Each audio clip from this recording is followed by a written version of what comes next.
Welcome to the HTML class brought to you by Creative Online School. My name is Keith and I'm going to be your instructor. I've been doing web design and development for about 20 years now, and I've taught hundreds of students in both classrooms as well as online different aspects of the web. Now, if this is your first time in any kind of programming or doing anything outside of just surfing the web, I've got great news for you. We're not going to be doing any programming in this course. Yeah, you heard me right. No programming. Confused?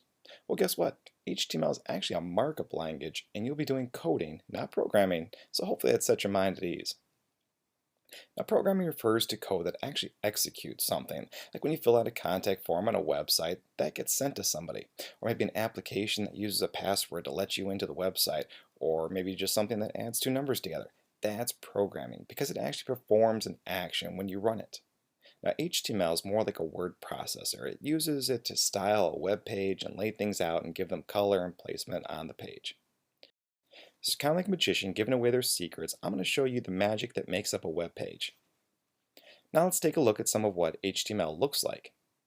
Now this is what a basic paragraph looks like in HTML.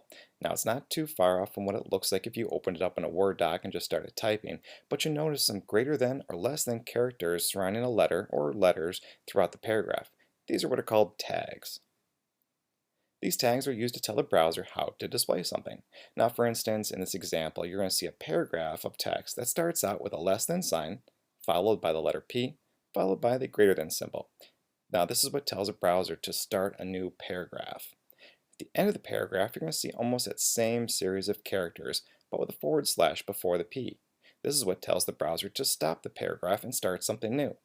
Now this could lead to a new heading, a new paragraph, an image, or just be the end of the page. Either way, we've told the browser when to start and when to stop something.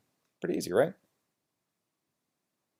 This is how almost all HTML code works. There's only a few instances of tags that don't end, but I'll show you those a little bit later and it'll make sense why. Now HTML stands for hypertext markup language.